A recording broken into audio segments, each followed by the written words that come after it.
c'è un punto che voi dovete capire assolutamente.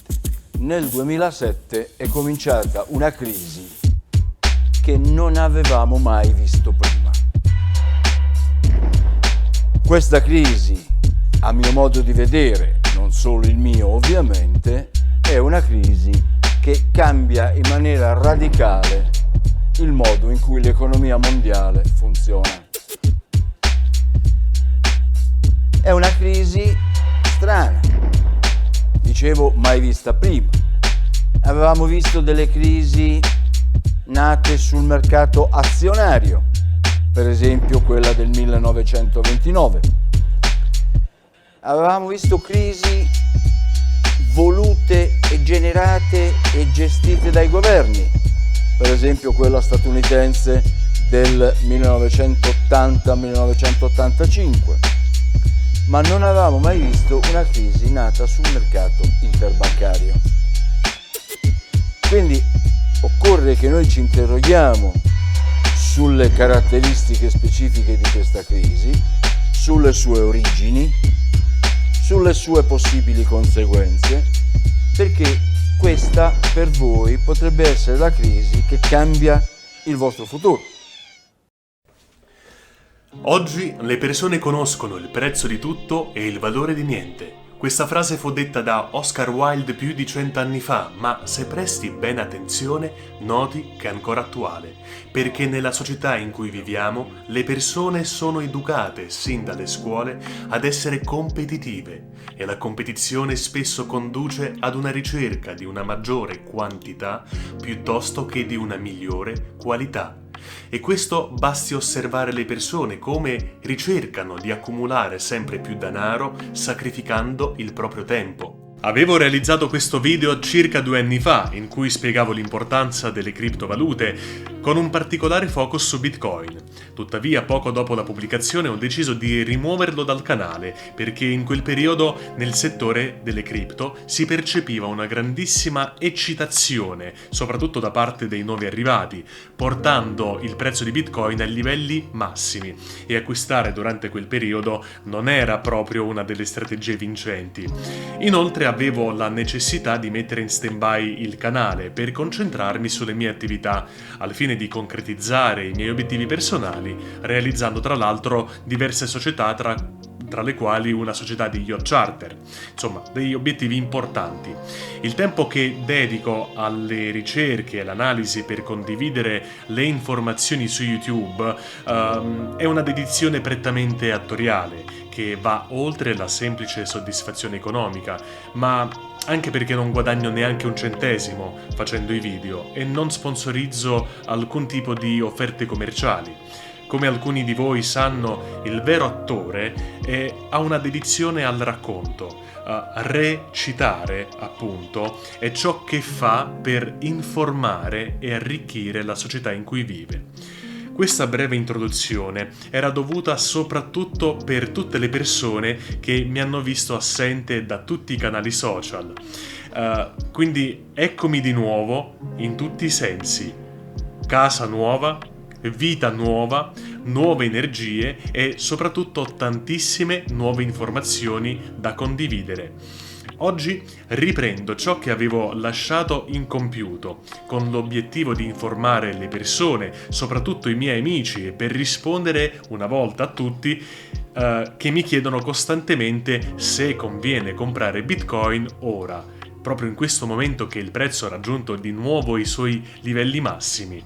Il prezzo continuerà a salire oppure c'è la possibilità di una correzione, visto che è salito più del 130% in meno di un anno e più di 10.000% in 6 anni circa? Per rispondere a queste domande bisogna comprendere appieno l'importanza di Bitcoin nel panorama economico odierno e comprendere l'evoluzione della moneta. Partiamo. Prometto che sarò breve e che alla fine del video capirete non solo perché il prezzo sale, ma anche le fondamentali informazioni prima di fare qualsiasi scelta. Partiamo dal baratto, che era il principale mezzo di scambio, dove beni e servizi venivano scambiati senza intermediari.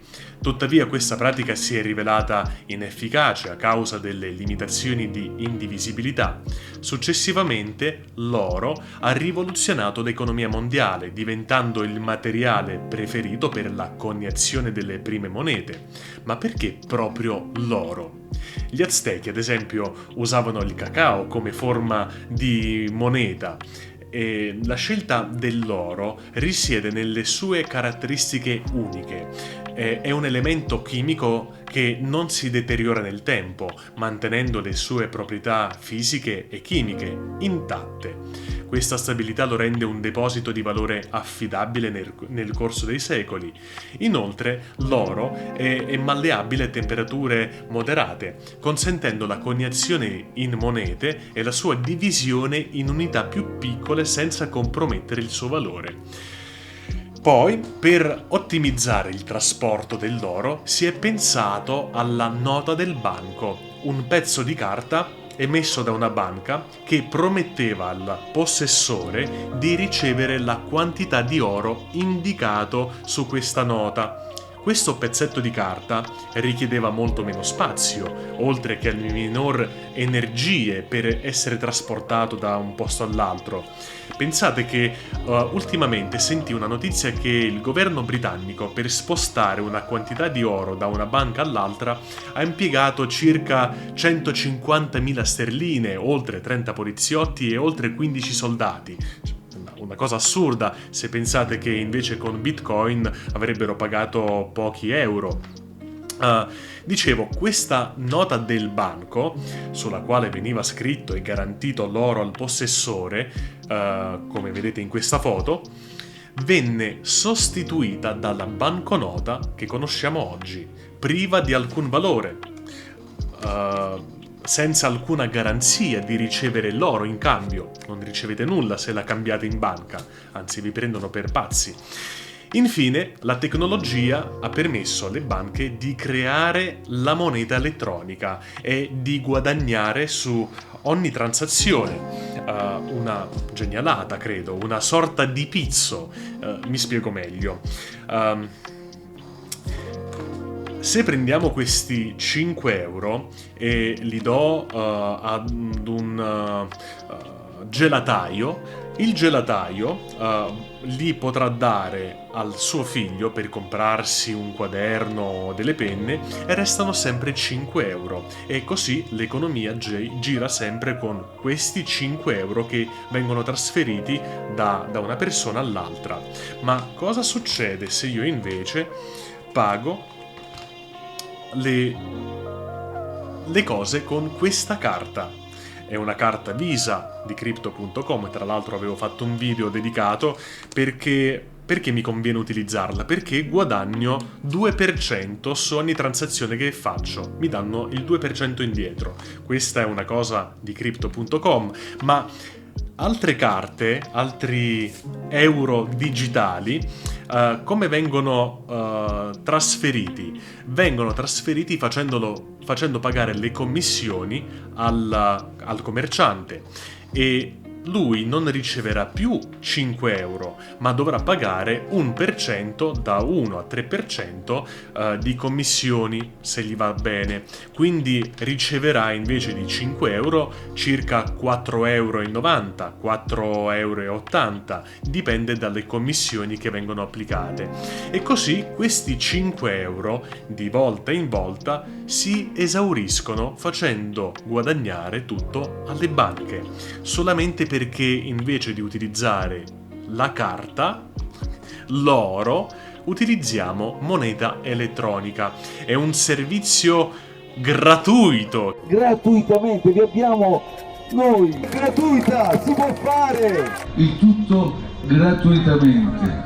Tutto gratuitamente. Abbiamo fatto noi questa misura, abbiamo introdotta.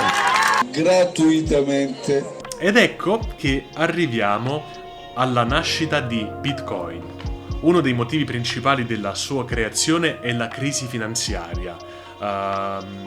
Ho volutamente condiviso la spiegazione del professor Sdogati all'inizio di questo video, che vi invito a vedere per l'intero, perché è quella crisi finanziaria che ha smosso l'incredibile volontà e sacrificio per realizzare un algoritmo così perfetto, una moneta pubblica e decentralizzata, perché vedete, oltre ad avere un algoritmo che è praticamente impossibile violare o modificare, è stato programmato per raggiungere un massimo di 21 milioni di bitcoin.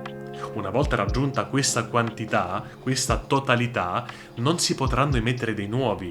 Invece col denaro succede il contrario, è infinito, creando di fatto una moneta con una riserva di valore, che è destinata solo a crescere col tempo, proprio come l'oro, anche se non sappiamo di certo quanto oro si potrà estrarre dalle miniere che inquinano e devastano il pianeta in un modo allucinante. Questa è la foto di una miniera d'oro e questa, invece, è la miniera di Bitcoin. E Greta Thunberg si dovrebbe flagellare ogni santissimo giorno davanti a quelle miniere di oro per protestare contro la devastazione ambientale. Invece, insieme ai finti ecologisti, perché di ecologico non hanno nulla, protestano bloccando le strade e aumentando l'inquinamento. Coglioni. Dicevo, il prezzo di Bitcoin è una questione prettamente matematica, visto la sua scarsità, soprattutto ora che Bitcoin è stato riconosciuto ed autorizzato agli scambi sulla borsa valori più importante al mondo, quella di Wall Street, facendo affluire liquidità da fondi di investimento e società di gestione patrimoniale come la BlackRock, la più grande al mondo che gestisce più di 6.000 miliardi, 6 trilioni, facendo affluire da sola in meno di 4 mesi 15 miliardi su Bitcoin. E non è l'unica.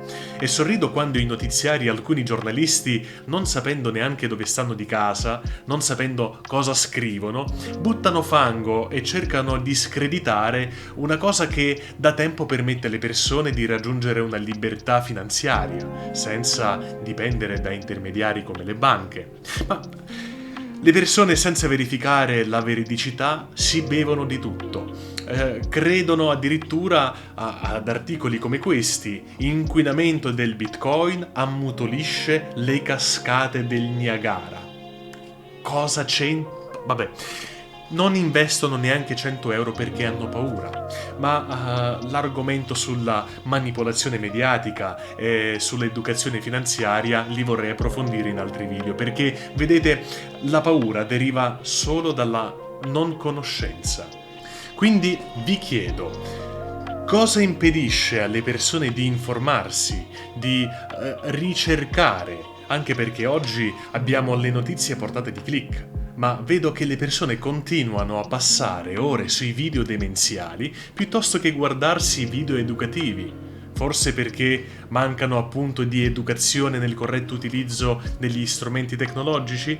Probabile. Per non dilungarmi troppo e trasmettervi concetti fondamentali su Bitcoin, perché il suo prezzo cresce ogni giorno e continuerà a farlo con ovvie correzioni e ribassi, vi lascio con questo recente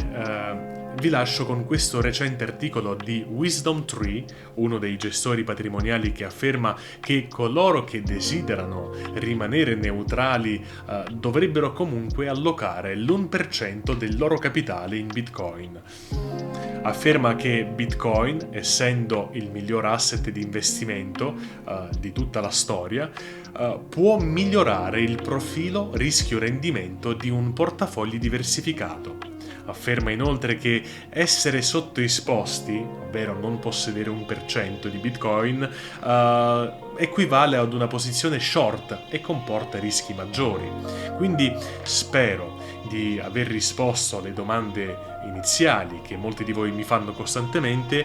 L'unico mio consiglio che posso darvi è quello di informarvi ogni giorno, di farvi una cultura sulla diversificazione, sui vantaggi di un piano di accumulo capitale, il famoso PAC, e di seguire magari anche Tiziano Tridico o Luca Boiardi, dai quali io ho imparato molto e che ringrazio per le informazioni condivise.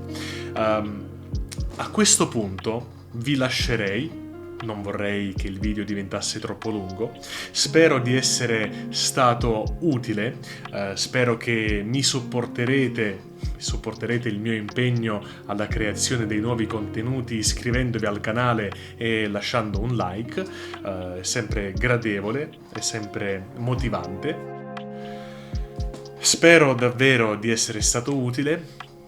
Ci vediamo al prossimo video.